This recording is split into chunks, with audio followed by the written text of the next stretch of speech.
Sobat Udayana dimanapun berada, selamat datang di podcast Udayana.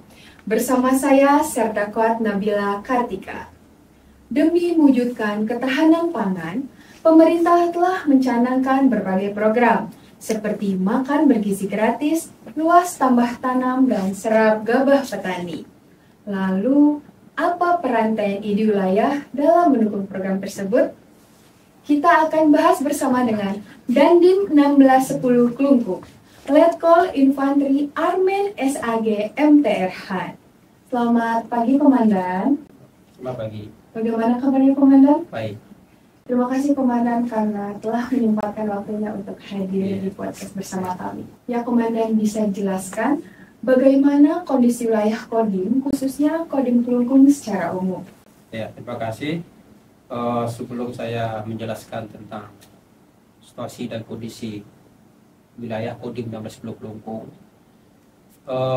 saya ingin menjelaskan terlebih dulu secara global aja dulu ya. Nanti arahnya ke sana juga jadi. Baik, Komandan. Ya.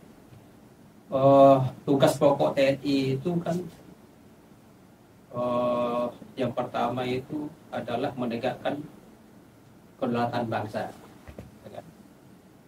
terus mempertahankan keutuhan wilayah, melindungi segenap bangsa, dan juga ada juga tugas pokok TNI itu membantu masyarakat, membantu Pemda atau pemerintah daerah di mana dia bertugas. Jadi tugas kami di wilayah, nah ini kita masuk kepada pertanyaan tadi. Kita melanjutkan tugas pokok TNI tadi. Tugas pokok TNI itu adalah visi sebenarnya. Ya. Visi berarti kita ingin melaksanakan tugas pokok TNI itu harus ada misi. Misinya itu kita laksanakan di wilayah-wilayah. Salah satunya tadi tugas pokok TNI itu adalah membantu pemerintah daerah. Ya, membantu pemerintah daerah. Pemerintah daerah pasti melaksanakan tugasnya itu adalah perintah daripada pemerintah pusat. Benar. Contohnya salah satunya tadi yang ditanyakan oleh mbaknya tadi, yaitu memberi makan bergizi. Situasi kondisi wilayah Klungkung itu saya sampaikan geografinya ya. Geografinya itu dia mempunyai 3 pulau. 3 pulau. Nusa Penida, Nusa Lembongan, Nusa Ciningan. 2/3 wilayahnya itu ada di pulau, sepertiganya ada di daratan Bali. Sedangkan wilayah di pulau itu 2/3-nya itu lahan tanahnya itu tanah gersang. Cuma ada jagung, padi ada juga di situ, tetapi itu tanaman tanah hujan. Ada hujan baru bisa ditanam. Kebanyakan orang menanam di situ adalah jagung sama singkong kebanyakan karena dia tanah hujan. Nah, yang bisa ditanami padi itu ada di daratan Klungkung, daratan Bali. Itu pun sudah banyak bangunan-bangunan. Tetapi jangan salah, ya, PAD-nya Klungkung itu kebanyakan dari Nusa Penida. Dari mana dapatnya? Itu dari wisata. Ya. Oke lah, dari ketahanan pangan tadi nggak bisa. Tetapi selain daripada itu ada bisa dikembangkan di situ, yaitu pariwisata. Peternakan bisa dikembangkan juga di situ. Dulu sapi Bali itu ada di Nusa Penida. Nah sekarang sudah berkurang karena COVID kemarin itu berkurang, dan juga makanannya juga berkurang. Itulah situasi kondisi wilayah Klungkung. Baik, Komandan, bisa jelaskan bagaimana peran Kodim dalam mendukung program makan bergizi gratis? Ya. Makan bergizi ini sebenarnya adalah salah satu penjabaran dari tugas pokok tadinya, yaitu membantu pemerintah daerah untuk meningkatkan SDM. Ya. Kami sudah berkoordinasi, sudah berusaha, sudah melaksanakan apa yang diperintah dari komando atas untuk membantu pemerintah, khususnya pemerintah daerah, untuk memberikan makan bergizi kepada siswa. kami sudah berkoordinasi dengan pihak swasta, kami sudah berkoordinasi dengan Pemda itu sendiri untuk mencari lahan untuk membuat dapur untuk masaknya itu. Kami sudah mendata siswa yang ada di Kelungkung itu lebih kurang 39.000 siswa, 39.000 sekian lah. Biasanya sebelum ada makan gratis, makan bergizi itu kan dia bawa makanan dari rumah atau dia belanja makan sendiri lah. Baik. Ya kan, makan sendiri. Ini kita kumpulkan sama-sama. Ya, cara makannya bagaimana? Sebelum makan harus berdoa dulu. Kan akhlak. Jadi dengan adanya makan bergizi ini bukan ekonomi aja yang naik, dan juga sosialnya, akhlaknya juga meningkat, akhlak siswa itu. Ya. Bagus akhlaknya, ada kebersamaannya. Oh iya, ya kan? Benar kan? Ada kebersamaannya itu. Jadi bagus sekali itu program. Ya, terima kasih Komandan. Izin Komandan, berapa unit dapur sehat yang akan dibangun dan bekerja sama dengan siapa saja dalam proses pembangunannya? Satu dapur bergizi itu dari pusat itu mengatakan ada 3.200 siswa satu siswa. Kalau kita bagi itu ada 12 kurang lebih 12 dapur. Ya kan? 12 dapur di Pulau Nusa, Lembongan, Cindingan itu satu dapur, itu bisa satu dapur di situ. Memang wilayahnya 2/3 di situ, tapi penduduknya sedikit, siswanya sedikit di situ. Sedangkan di Nusa Penida besarnya itu gede, Nusa Penida besarnya itu 2 dapur di situ, itu bisa.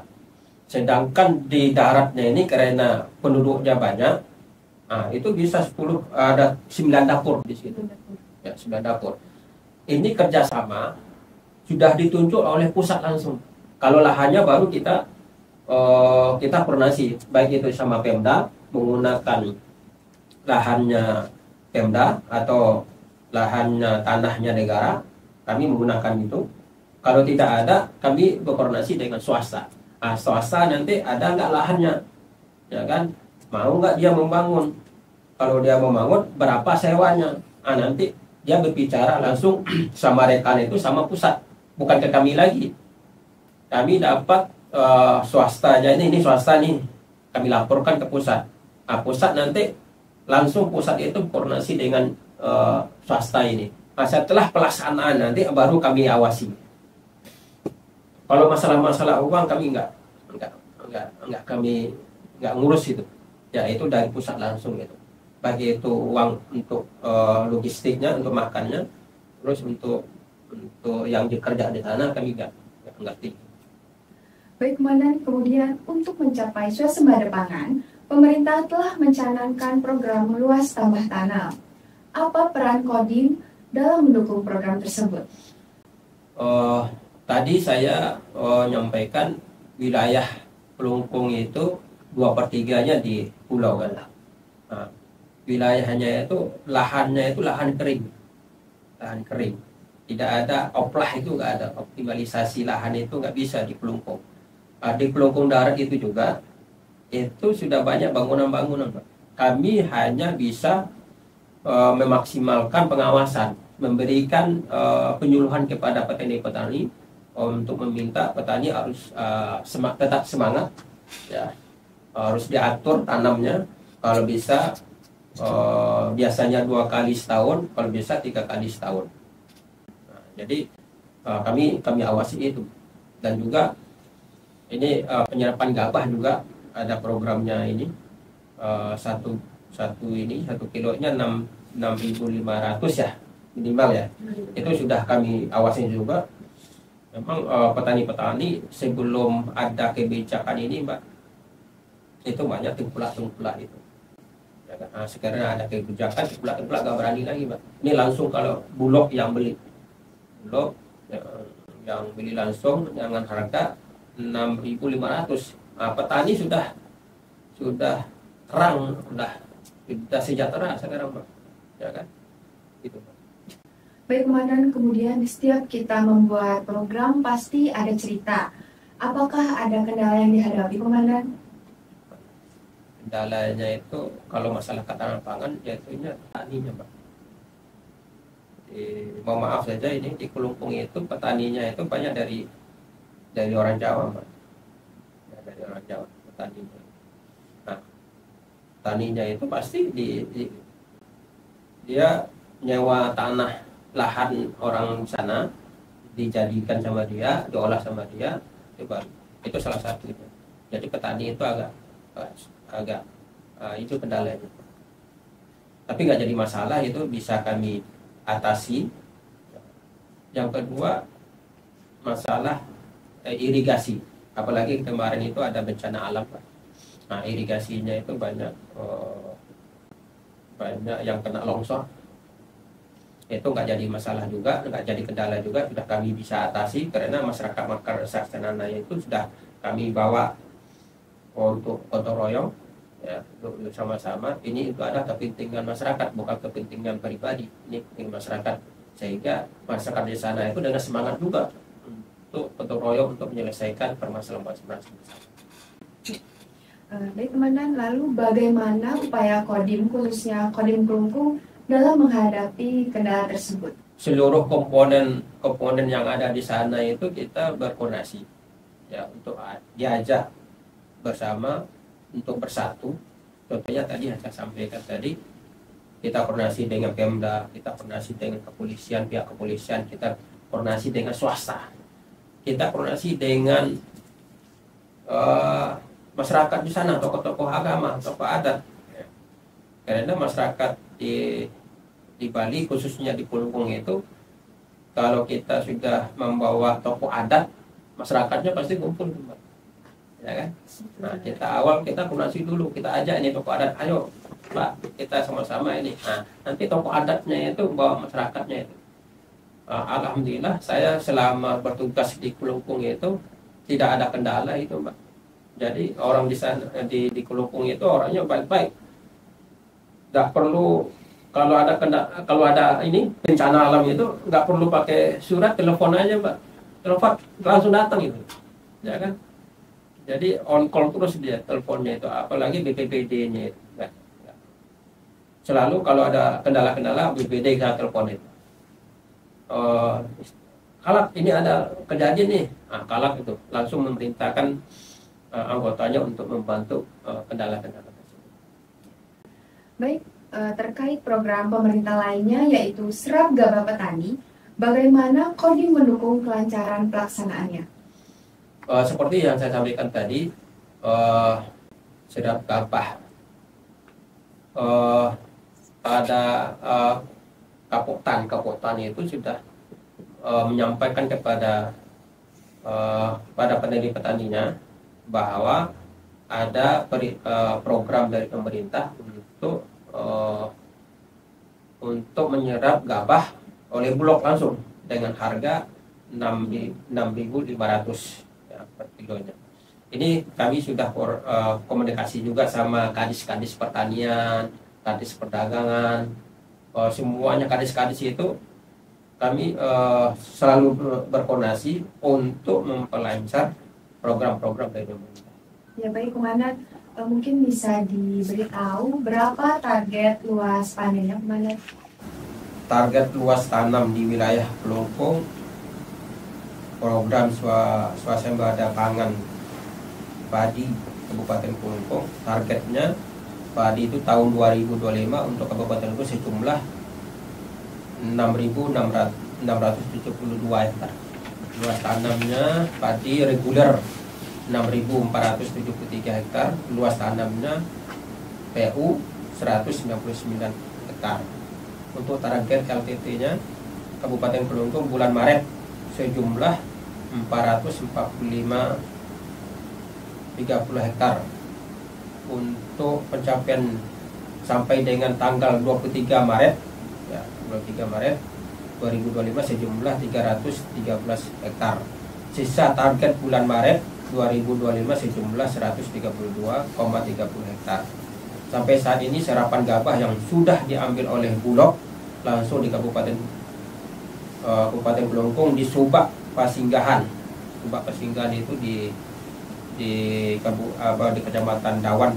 Luas panen 40 are 2.660 kg, luas panennya 35 are 1.912 kg. Jadi total serapan gabahnya sebanyak 4.572 kg. Karena itu yang baru bisa dipanen, Pak. Dan juga kita lihat di wilayah Kelungkung itu bukan padi aja yang ditanam, ada ditanam itu ini keperluan ibadah juga sih. Nggak bisa juga kita melarang dia menanam itu gitu. Apa namanya, bunga apa namanya? Bunga Yang warna kuning, warna jepun, mana bunga ya? mitir. Iya itu yang ada ditanam juga. Selain dari padi, selain dari jagung, itu juga ditanam. Jadi kami juga menyampaikan kepada masyarakat boleh nanam ini, tetapi diutamakan yang inilah. Ya kan, tanaman ini bisa ditanam di rumah atau di halaman, bisa pakai pot gitu. Sedangkan padi itu kan nggak bisa pakai pot, ada bisanya di sawah. Sedangkan ini bisa pakai pot. Nah kami sampaikan kepada masyarakat ya diutamakan yang padi ini, ya gitu, supaya ketahanan kita di Kelungkung ini bagus. Tapi saya rasa Kelungkung itu padinya memang nggak bisa memenuhi kebutuhan masyarakat Kelungkung, ya kan? Karena yang saya sampaikan tadi, yang bisa ditanam itu ya sedikit aja, ya kan? Apalagi ini makin lama lahan untuk ditanam itu makin lama makin berkurang, bukan bertambah, makin berkurang karena banyak pembangunan di situ. Iya, tempat wisata gitu. Baik Komandan, adakah pesan yang ingin Komandan sampaikan terutama untuk masyarakat di wilayah Kelungkung? Yang pertama, tetap semangat untuk menjalankan atau melaksanakan perintah dari pemerintah, yaitu makan bergizi, serap gabah, ketahanan pangan, itu tetap semangat kita. Yang kedua, kita harus jujur kepada diri sendiri lah. Ya, jujur kepada diri sendiri. Tidak usah kita itu selalu berpikir negatif. Ya kan? Pemerintah kita itu nggak mungkin lah menyengsarakan rakyatnya. Ya kan? Apapun program-programnya pasti untuk kesejahteraan. Karena dia sudah terikat, dia sudah berjanji kepada leluhur kita, kepada Tuhan Yang Maha Esa, kepada negara ini sudah berjanji gitu, untuk mensejahterakan rakyatnya sesuai dengan undang-undang dasar kita gitu. Jadi tetap berpikir positif, ya, jujur kepada diri sendiri, tetap semangat untuk menjalankan perintah dari pemerintah, tetap semangat untuk kesejahteraan bangsa dan negara. Baik, terima kasih Komandan atas informasi yang telah diberikan. Semoga Komandan semakin sukses dan sehat selalu. Udayana.